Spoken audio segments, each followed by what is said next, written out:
instaMERSION.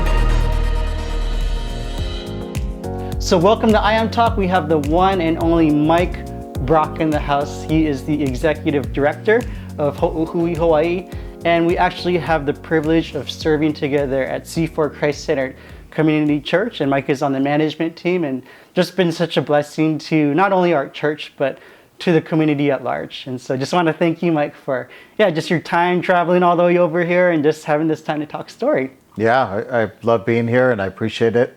It's been great getting to know you and your wife, and so look forward to this time together. Yes, so I want to kind of take it back to where we kind of had our first exchanges, and just for such a long time I wanted to plan a lunch with you just to be able to kind of do what we're doing right now, but there was just some side of me that was like, you know what, like I want to record everything that we're talking about, because I know you're going to have so many gems and so much wisdom to just share from your experience and for what God is doing in your life. Yeah, you're very kind, and likewise, really excited. Yeah, so I don't know where to start because we only have half an hour. Sure. And I know you're a pastor, so like just for me to go down your LinkedIn, that's going to take like 15, 20 minutes, right? Just your credentials. But how is it that you've gotten from where you started to where you are now in terms of, like, I feel like the life message that you have, and correct me if I'm wrong, but I feel like city transformation is just something that just resounds and trumpets out of you when it comes to just the overflow of your heart.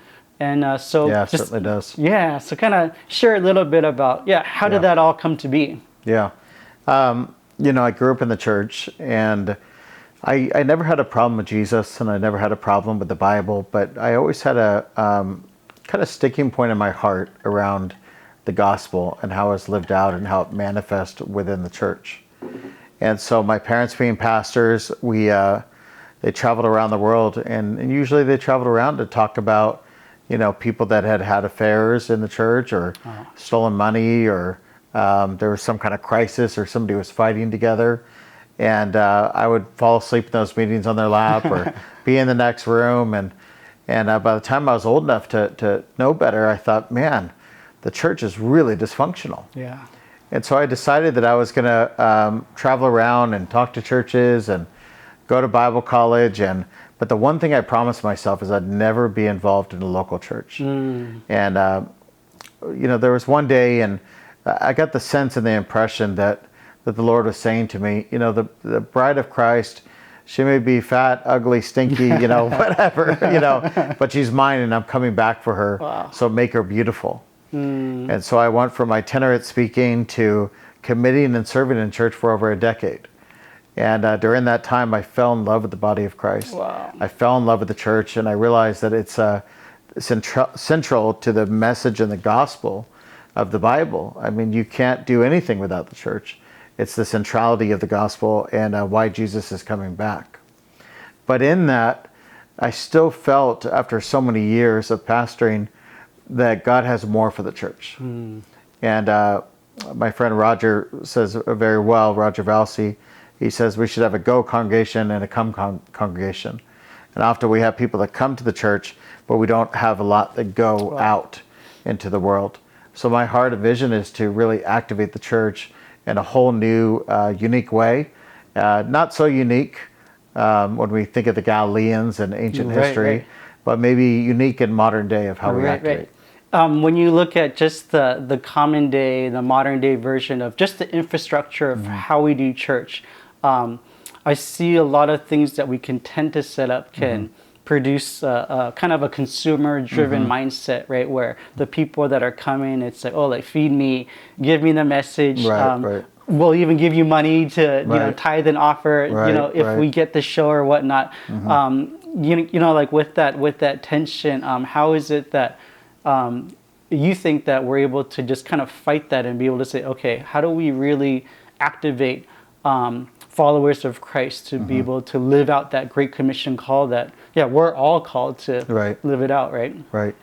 I think that when we talk about the missionary, we talk about the evangelist, and we talk about the apostle, and we talk about the widow and the incarcerated, and we talk about all these different positions in the Bible, and then subjects in the Bible of people that we want to reach and we want to minister to. And I think the people in the church, we get fired up around the gospel. We get fired up about serving and our roles and our callings. And then we do what we're used to. We do service. Or we do something that I would call more of the antidotal type ministry. I don't think it's a bad thing. I just think simply we're going to pivot from it more and more as God's calling us into deeper impact in the community. But we'll do, Christmas trees for Christmas, and we'll do turkeys for Thanksgiving, and we'll give, back to school folders. But I think that God is calling us to a new, impactful way of reaching the city. And I think he wants to move us or pivot us from the anecdotal to the systemic. Yeah. And when I say systemic, and I spent a lot of time with David Stroh from Bridgeway Partners and a lot of systems thinkers in the Bay Area. And one thing I learned from them is that if we want to affect change in society, we have to think like system entrepreneurs. Right. We have to not only just look at the surface level needs, but we have to go into kind of where are these problems generated in our community, and how does the church interact in a continuum to solve these problems over time. Right. You mentioned the term antidotal. Yeah. For a common layperson such as myself, it's a big word, right? Right. But it's something that maybe I'm doing or have this perception of how church should be done. But how do you just break that term down and just the misconceptions I that think kind of I come just along think with simply, again, it's not bad. It's just pivoting from the things that we would do on kind of a surface level. Come to Easter service. Right. Come to Christmas, we'll give you a candy cane. Come to Thanksgiving, and we'll give you a turkey. And we're not doing the things that I think in the gospel that Jesus laid out of, signs and wonders and miracles for those who believed. He said, you came to me when I was in prison, you visited me. When I was cold, you gave me a blanket. When I was hungry, you fed me. And he said, what you did for the least of these, you did unto me. And so Jesus was really trying to describe this this work. And I think James echoes it so often. It's not just our faith, but it's our faith in our works and doing and activating. It doesn't earn our salvation. We believe in Pauline theology, justification by faith alone.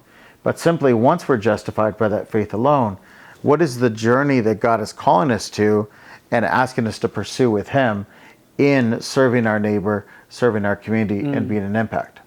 So, I'll tell on myself. I was a pastor for nearly 10 years in this church, and I was a community pastor at one point.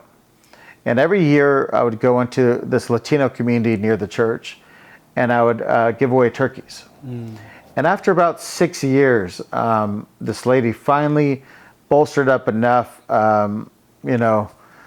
just confidence to say to us, Pastor, no more turkeys. Wow. We eat pollo, carne asada. And she was describing, Mexican food. And she said, no more Thanksgiving, Cinco de Mayo. And I realized that as a holy person, I was serving a traditional meal for the liberation of America, right, towards England, right, and serving food that they would never eat. Wow. And we were so thoughtful to try to think there's got to be stuffing and cranberries and turkey and green beans and things that they just didn't eat at all. And so I love the Nairobi statement. And the Nairobi statement really challenges us to serve interculturally, cross-culturally, counterculturally in some ways, but serving people in the uniqueness of who they are and how God created them to be. And I think this breaks the colonization model. I think it breaks the trivialization of people, and it really allows us to think, how do people need to be served? In what context, in what way would God minister and reach out to sinners? Right. So, Mike, if I'm understanding you correctly, it's really easy for us to have this misconception of what we think we're doing, which are good deeds and all these good things on the surface where, oh, pat on the back, like, good job, like, you did your mission, when in actuality, we can really be missing the heartbeat of what the needs are, or like what people are really seeking for in terms of finding that true connection. How is it that, how did it get to this way? When you talk about the antidotal, even if I look back at my own testimonial, my own walk of faith. It's like, yeah, I've done a lot of those things thinking, oh, like I've kind of checked the box being a good Christian, when actually, like, oh, I was kind of missing exactly what it is that God, how he wanted to, for us to genuinely connect with these people. Yeah. How is it that we just, in our own mindset, because when I hear it from your perspective in terms of how you're telling the story, it's kind of like, well, duh, right? But then when we're kind of in it, we can just totally miss it. Yeah. No, I think that's exactly right, and we do miss it, and we still miss it today. I like to think of some of those activities as selfie opportunities. You know, we go to foreign missions and we take a picture with a bunch of kids with dirt on their cheeks. We go rebuild walls in the Philippines, and they knock them down and let us come back the next year and build them again, just because we come with money and we come with resources. Sure. So you're saying, like, is there this stigma of even just pride or selfishness that's attached for our good deeds, or why we want to be missional? Yeah, I mean, I think that a lot of people that do third world missions, and we've done it ourselves, is that I think we really genuinely want to go help. I think that we just need to step back and we need to analyze how we're helping. There's some great books out there. When Helping Hurts, you know, is a great book. Geneva Global has put out some great stuff too. But I think that it's not ill intentions. It's not, and nobody was trying to be bad. I think it's just simply we need to reassess and recalibrate how we serve as a church, how we serve as world missions organizations, and what we're doing. And you asked the question, kind of, how do we get here? Yeah. And I think that if you look throughout history, you have this kind of this oscillation between proclamation and demonstration. And so there's times in, let's say, modern day Christianity that, well, let's go all the way back to the beginning. Let's talk about the Galileans, right? And so Julian the pagan said, you hated Galileans, not only do you love your own, but you love ours also. You welcome them into your agape. Wow. So the Roman Empire, you have Julian, this Julian the apostate, and he doesn't love God. He doesn't love Christianity. In fact, he hates Christianity.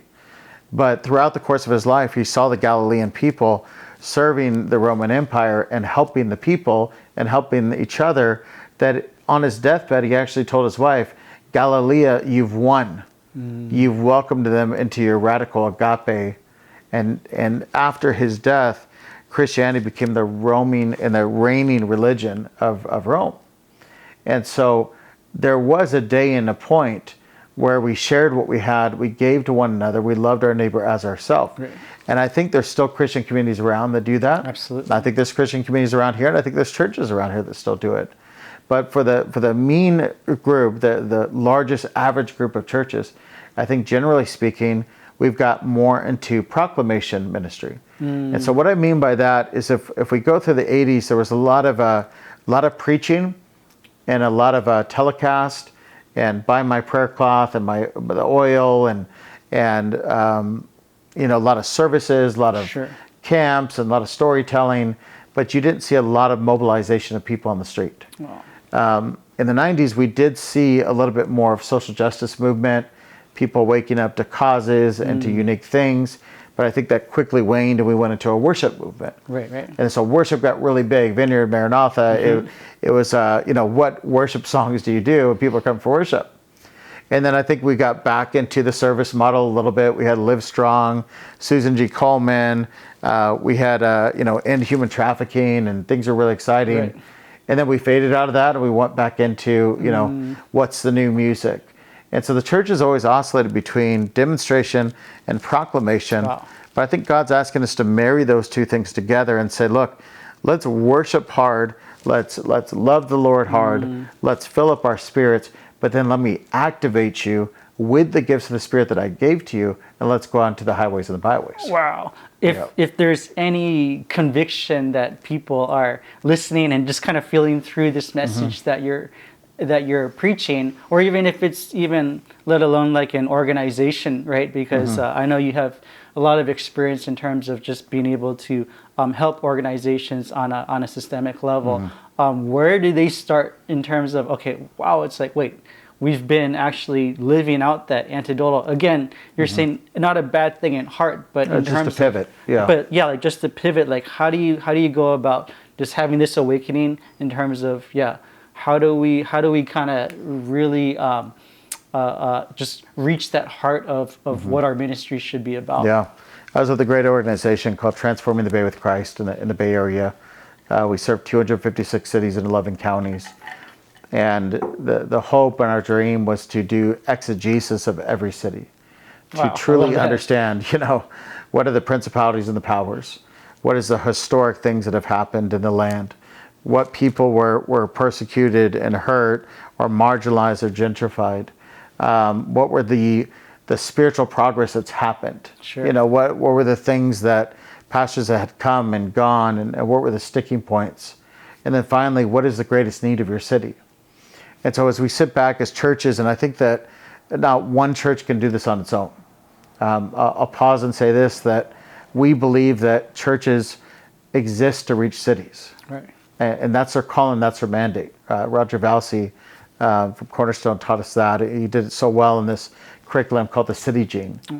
And we just adopted that so deeply, that churches exist to reach cities. And if they do, we're not thinking about the pastor, we're not thinking about the next 10 years, the next 15 years. We're thinking generationally, what is God doing in the city? Yeah. So when you think that way, you start to ask the question with your church and the churches in proximity of you, is what is the greatest need in the city? How do we work with city government, nonprofits, businesses to address and find out and learn that problem? Right. And then how do we bring people together and catalyze that group of people to think systemically about the problem? And then how do we start breaking it down in like a systems cohort with this group and say, hey, the church can do this, we can do that, government can do this. How do we activate all cultural domains of Christendom, right? Christians in every space, news and media. How do we get them all together and say, how do we solve the problem as a body of Christ? Oh. Now, it sounds very ethereal, but some of the cool things, if you go to Livermore, California, a shout out to Goodness Village. Goodness Village is running a full-on permanent supportive housing for homeless individuals out of a model we saw in Austin, Texas. And they're doing that. And so the churches came together, city government came together, nonprofits came together, and now we have a full homeless village for people on a church campus. Wow. United Hope Builders in Palo Alto, California. They got together and they said, how do we stop the gentrification and reverse generational poverty in our city? And so we started a housing manufacturing plant, 4-line housing manufacturing plant, where we're putting people to work, they're getting homes, they're getting home ownership, and it's actually changing the tide of families. Wow. And we could go on with examples, but I think the most important thing is that no one ever said, because of this Christmas tree, because of this bicycle, because of this turkey, I'm going to give my eternal soul to heaven, right? However, and just like Jesus said, when someone says, I had no shelter, but I have shelter. Yeah. When someone says, I didn't have a way to live, I didn't have a way to feed my kids, I didn't have a way to provide, I was on the streets, I would have been killed on the streets, and the God, King of Kings and the Lord of Lords came down and provided something that nobody else could provide for me. Man, our God is good. Your God is good. And I want to serve him. Yeah, I remember doing homeless ministry in Waikiki years ago. And we would just go and just pretty much throw sandwiches, right? And then we were having a conversation with one of the homeless people, and the person was sharing, you guys waste so much. And I was like, what is he talking about? We're giving away all these now. He's like, no, like in terms of like my own needs of being fed, I'm more than well fed because you guys throw away so much good food. You have no idea how much good food we just find in the rubbish. And that's not even our need being out here. The perception is that all because we're on the streets that we're hungry, but we're actually not hungry. We're just trying to find connection to people. And like, to me, that was just super convicting in terms of, just that misperception of what we thought we were doing versus what the actual need was. Major metropolitans have done studies of obese people and homelessness. They have enough food. In fact, the government once told us in San Jose, stop feeding the homeless. Wow. We have programs for them. We have food for them. If you want to help the homeless, give the homeless homes. But when we talk about systemic, what do homeless need? They need psychiatric, emotional, spiritual, mental health care. I love the Maslow's hierarchy I think it helps us a lot. I think sometimes as Christians we do it upside down. And so if you look at the Maslow's hierarchy, safety and security is down here and spirituality is up here. And I think when we try to help people, we try to get them spiritually saved and transformed when really what they need is safety, security, and shelter. Yeah. And so I think if we reverse it and trust that the God of the universe, that the Holy Spirit is doing a work that nobody else can do, and we start letting people belong before we let them believe, Sure. and before they ever behave, and we let people come into our communities and meet the felt need, well, I think we'll start to see city transformation. Wow. Mike, just shifting gears a little bit. It's a new chapter in the Brack household. It kind of took a very unfortunate tragedy for you guys to shift from being in California now to Hawaii. Can you explain a little bit about definitely. what happened there? Yeah. We were very happy to be in the Bay Area of California. We loved it. I grew up here in Hawaii. Thought I'd maybe come back to retire. Didn't know I'd come back to do ministry. And the Lord was putting on our hearts about 2 months before our home was tragically burned down in the California wildfires. He was telling us it's time to move. And so I had told the ministry that I was with, it's time to go. I don't know why, but God has something else.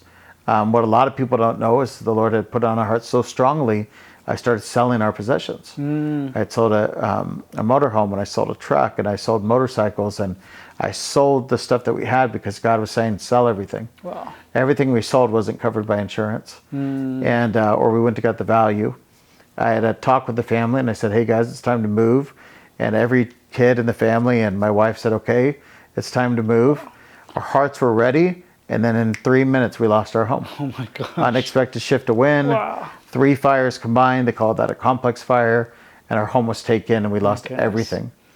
And during that time, had not the Lord prepared us at that level, I think it would have been a lot worse. It was still very hard. And so my wife said, hey, let's go to Hawaii. I said, this got to be the worst time in the world. There's a pandemic. Right. We have no money, no clothes, no possessions, no cars, no nothing. And you want to go to Hawaii. And she checked the rates, and they're $75 a ticket. So I said, we're going to Hawaii. That's good enough. If we got to suffer, we might as well suffer there. And it was in Waikiki that I was just seeking the Lord. And the Lord said, it's time to come back to Hawaii. I want to do a radical move in Hawaii. I want to do city transformation. I love the people of the islands. And the ground is rich with goodness, and the people are rich with goodness, and the island still cries out praise to me. Wow. And so we got so excited, and then we thought, okay, we'll come here and just help and just serve people. And then the Lord put on our hearts a ministry called Ho'ohui. And really just what that means in English is that bringing together and unifying the group. Right.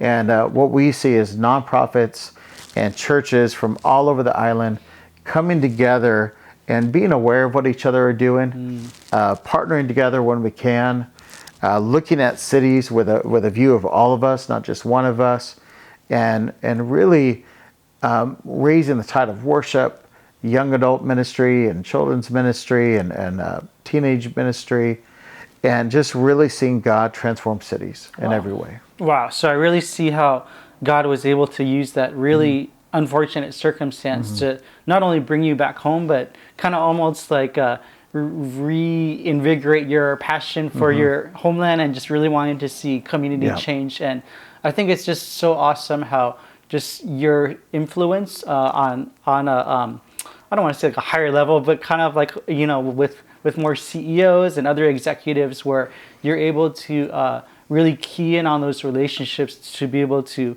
again, no pun intended, but hui these people together to be able to instigate that transformation. Yeah, it's all just been the grace of God, and He's just allowed us and given us the opportunity to do so many cool things. Yeah.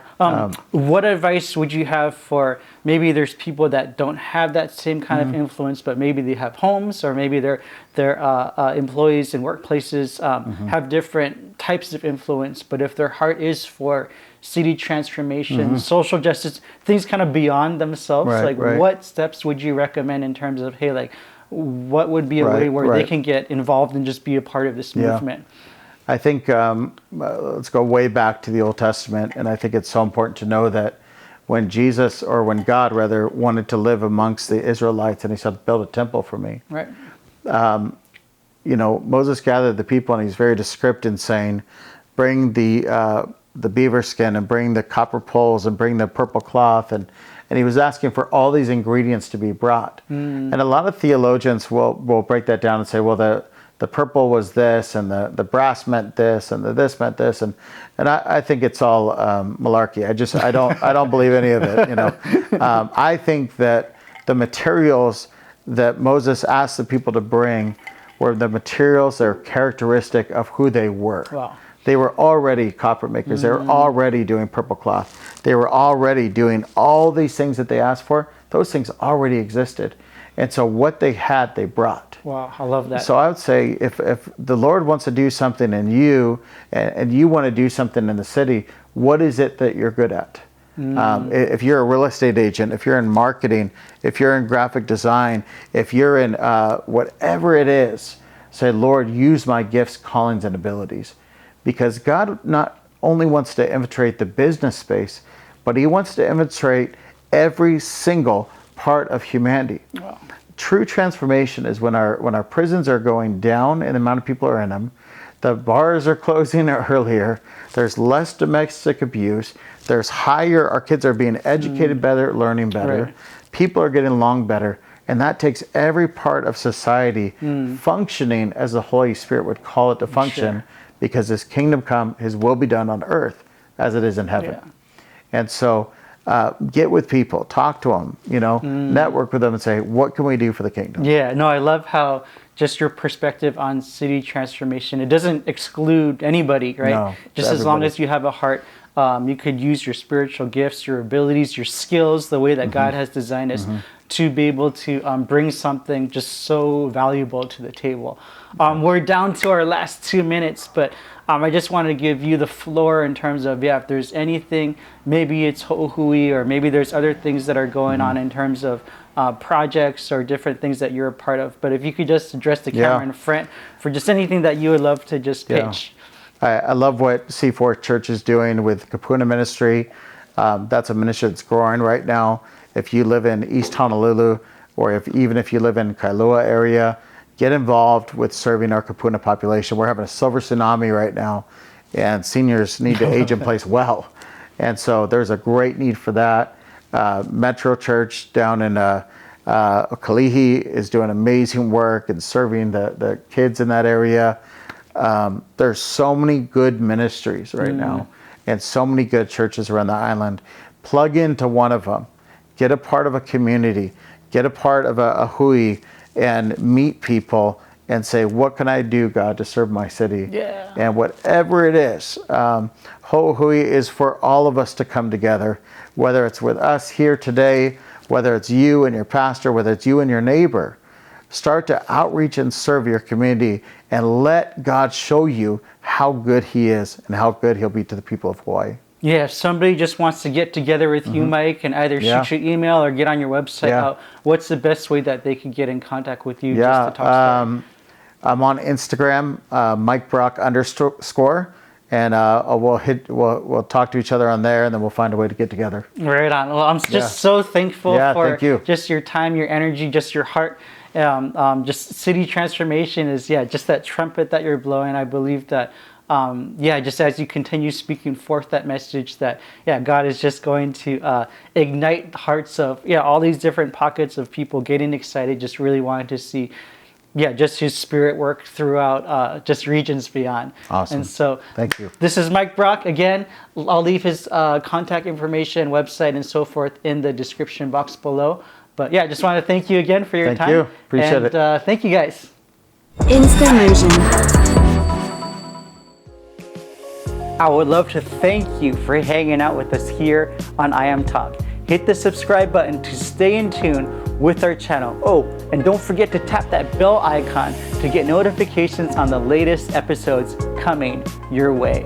We're always looking for the next guests to talk story with here on I Am Talk. So if you just shoot me an email at alex@instaMERSION.com, I'll be sure to shoot a guest application your way. Well guys, It's all for now. Until our next episode of I Am Talk, this is Alex, and I'm out. Peace.